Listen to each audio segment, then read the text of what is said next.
In the basement of a forgotten collection, I found it. A book, unlike any other.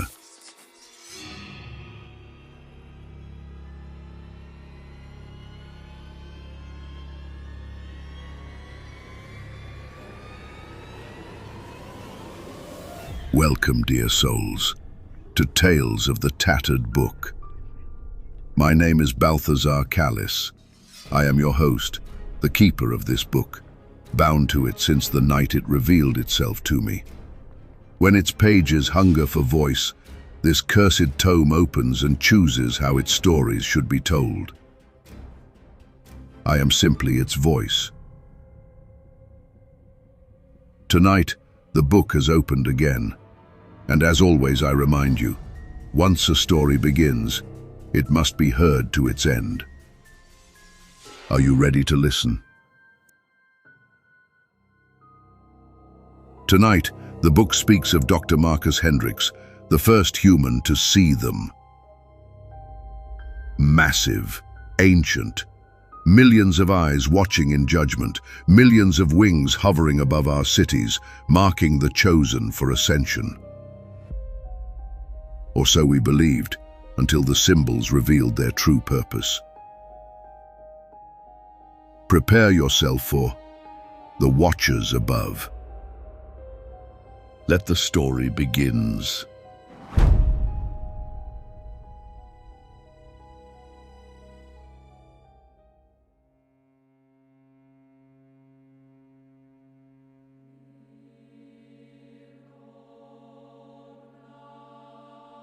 August 15th, 2041.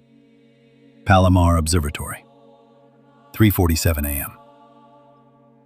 Dr. Marcus Hendricks adjusted the focus one final time, his coffee growing cold beside the computer monitor. 43 years of celestial observation, and he'd never seen anything like the anomaly in Sector 7G Delta, somewhere beyond Neptune's orbit. At first glance, it appeared to be a massive ring structure, roughly the size of Earth's moon. But the spectroscopic data made no sense. Control, this is Hendricks. I need confirmation on coordinates 14H, 23M, 08S, -11 degrees, 15 prime, 42 seconds. Please tell me you're seeing this too. The response came in static bursts, voices overlapping in excitement and confusion. Hendricks, we're getting multiple confirmations. This is incredible. The video feed finally stabilized, and time seemed to freeze. The ring began to turn, revealing not a celestial body, but something far worse. A wheel within wheels, its rim covered in what could only be described as eyes.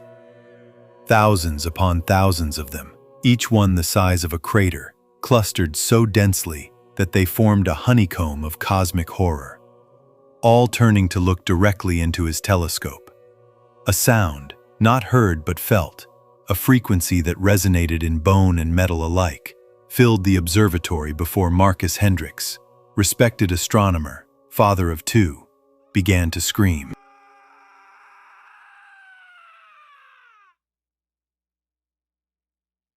My name is Marcus Hendricks, and I was the first to see them.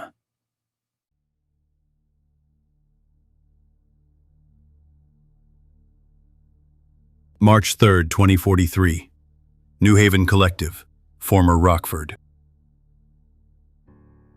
The settlement's morning routine begins like any other day in the New World. I wake to the sound of the 6 a.m. synchronization.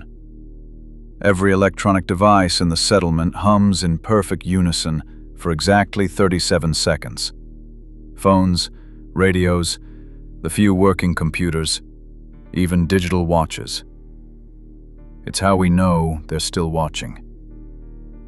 The hum stops abruptly, leaving only the familiar weight of observed silence. I pull on yesterday's clothes and step outside my assigned housing unit, a converted shipping container painted regulation white. The collective's banner hangs limp in the windless air, a stylized eye surrounded by wheels. Our interpretation of the Ophanum's sacred geometry. Beside it, the American flag has been modified. 50 stars replaced with a single, unblinking eye. Sister Catherine is already at the communal kitchen, preparing the morning meal. She used to be Dr. Catherine Walsh, neurosurgeon at Johns Hopkins. Now she rations our supplies with the precision of someone who once held human brains in her hands. Brother Marcus, She greets me, using the title we've all adopted. the Watchers were active last night. Sector 12 reported 3 separate manifestations. I nod, accepting my portion of reconstituted protein and synthetic coffee. Through the kitchen's window, I can see the morning sky, pale blue marred by what looks like a massive oil slick. That's Raziel, one of the smaller watchers, approximately the size of Manhattan. It hovers at roughly 30,000 feet. Its form a constantly shifting mass of wings and eyes that occasionally arranges itself into geometric patterns we've learned to interpret as communication. Any casualties? I ask, though I already know the answer. There are always casualties when they manifest. 7 vanished in Sector 12. Instantaneous, no remains. Catherine's voice is clinical, professional. It's the only way we can discuss these things without breaking down. But they left their marks. The marks. Perfect circular burns in the ground where a person used to stand. Each one inscribed with symbols that Brother David believes to be Proto-Hebrew, though with anomalies that shouldn't exist in any earthly language. We've collected thousands of them over the past 2 years, photographed and manually catalogued like any other scientific phenomenon. Brother David, formerly Professor David Goldstein, Hebrew University, has identified recurring patterns. Each mark contains what we suppose to be the angel's name, followed by symbols we're still struggling to decipher. Personal information about the victim, perhaps. Coordinates. Maybe even prophecy. Though, this is also mere supposition. It was the recurring angelic names in these marks that led us to call them by their biblical designations. Uriel, Raziel, Metatron. Whether they truly are those ancient beings or something else entirely wearing familiar names, we cannot say. 7 new saints. I murmur. The familiar mixture of grief washes over me. Not everyone who disappears leaves a mark behind. Only the chosen ones, the blessed ones. In our theology, those who vanish without a trace are simply gone. But those who leave marks, they've been selected, called to a higher purpose we can't yet understand. I finish my meal in silence and make my way to the observatory. That's what we call the converted grain silo where I spend my days now, monitoring their movements through equipment salvaged from universities and research facilities. The federal government collapsed 18 months ago. Hard to maintain order when the end times arrive ahead of schedule. Brother James, formerly Dr. James Peterson, MIT Astrophysics, is already at his station when I arrive. The monitoring equipment hums softly, displaying readings that would have been impossible to interpret before the manifestation. Now they're as routine as checking the weather. Brother Marcus, blessed be this morning of observation. Brother James, I reply. The vigil continues. Any news? The Watchers have been active. Uriel has shifted position, 30 degrees south overnight, but still maintaining the hexagonal formation with Metatron and Sandalphon. He turns, his face drawn with the peculiar exhaustion we all carry. And Marcus, something new appeared around 4 a.m. Sector designation unknown. The computers can't classify it yet. On the main screen, a satellite image shows what appears to be a massive sphere of wings above what used to be Chicago.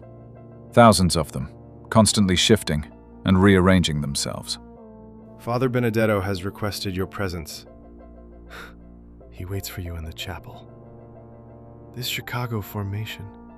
He believes you need to see it with your own eyes. The vigil continues.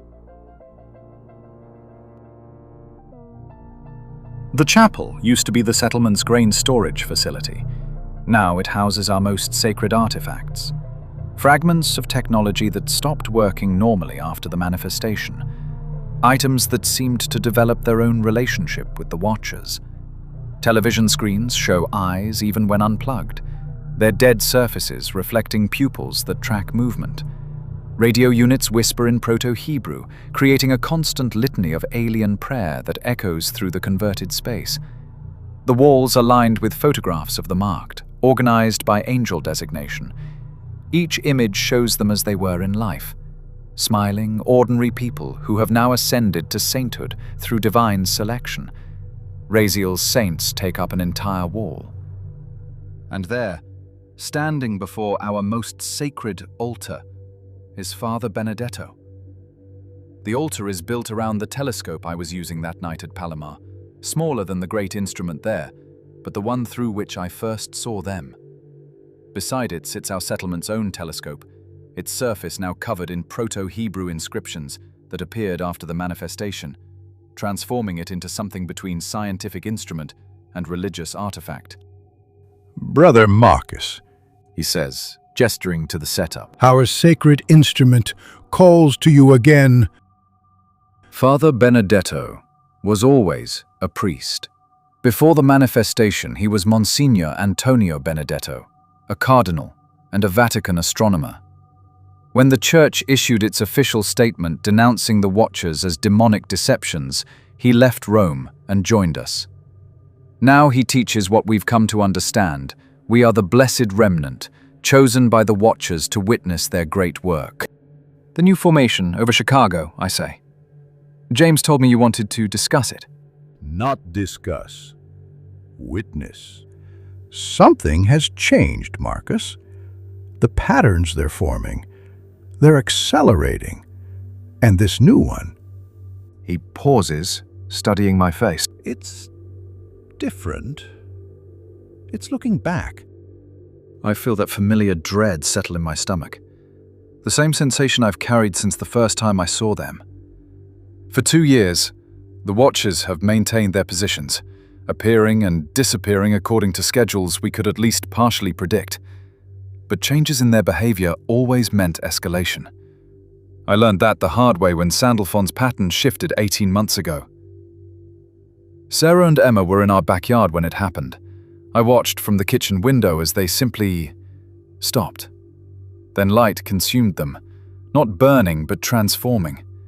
When it faded, 2 perfect marks remained in the grass, inscribed with symbols that Brother David later identified as blessings.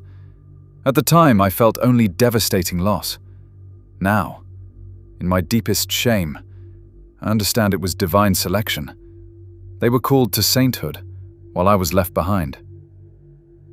I approached the telescope with the reverence of someone handling a relic. Through the eyepiece, the formation over Chicago comes into sharp focus. What it sees is something beautiful and terrifying at the same time. Wings. Thousands upon thousands of them, each the size of aircraft carriers. But unlike the metallic, crystalline feathers of the others, these are organic, fleshy, covered in what looks, disturbingly, like skin. They're arranged in a perfect spiral that pulses with its own rhythm, like a massive heart beating in the sky. Unlike the others, this one feels aware, focused. I can't explain how I know this. Something twists in my stomach, a sick recognition that makes my vision blur at the edges. It's spelling something, I whisper. I watch Father Benedetto move closer to the telescope, his breathing quickening and his hands gripping the instrument's edge. Do you recognize it, right? It's the same script as the marks, Marcus. The same sacred language our departed saints bore upon their flesh. This is the first time we see it on one of them. This must be a blessing. He pauses, studying my face with intensity. Brother David will join us shortly to assist with translation, but I needed you to witness this first. You were chosen to see them that night at Palomar. The Watchers revealed themselves to you before any of us. There's a reason for that. Then, at the center of the formation, something begins to open. The wings part like curtains of flesh, revealing a single enormous eye, larger than a stadium, with an iris that swirls like a galaxy. It looks first across the city, a slow, methodical scan. Then it turns, directly toward our telescope, directly toward me. My hands shake as I adjust the focus, trying to capture every detail. Behind me, the chapel's television screens flicker to life simultaneously, showing feeds from around the globe. Every major city now has a watcher hovering above it. Uriel over London, Metatron above Moscow, Sandalphon floating over Sao Paulo. And every single one of them has turned to face their respective cameras, as if staring directly at us through the screens. Brother David enters the chapel, breathing heavily, but his eyes bright with something approaching ecstasy. He pauses at the threshold, taking in the sight of all the screens alive with angelic presence. "Blessed be the Watchers," a phrase that's become our greeting in moments of divine manifestation. "Father, we've intercepted communications from other settlements. The Watchers aren't just over Chicago anymore. Every major city has one now, and they're all forming the same symbols simultaneously. It's happening everywhere, Father. The convergence we've been waiting for. It's finally beginning." Father Benedetto gestures toward the telescope. I hope so, dear brother. That's why I have called Brother Marcus here. Please, tell us what you see. I watched Brother David approach the instrument with trembling hands, squinting through the eyepiece. For long moments he's silent, his breathing growing more labored with each passing second. When he finally speaks, his voice is barely a whisper. "The first symbol. I can make it out clearly. It's a word I recognize from the oldest texts, pre-Talmudic probably." Brother David, can you make out the sacred text? Is this the divine message we've prayed to receive? Father Benedetto demands, his excitement barely contained. Brother David looks up from the telescope, his eyes wide with a terror that seems to age him decades in seconds. He opens his mouth, then closes it, as if the word itself is too heavy to speak. "Brother," I whisper. "What does it say?" He meets my gaze, and in that moment, I see something break inside him. All our teachings, all our careful theology about ascension and blessing, it crumbles in his eyes as the truth becomes clear. "Harvest."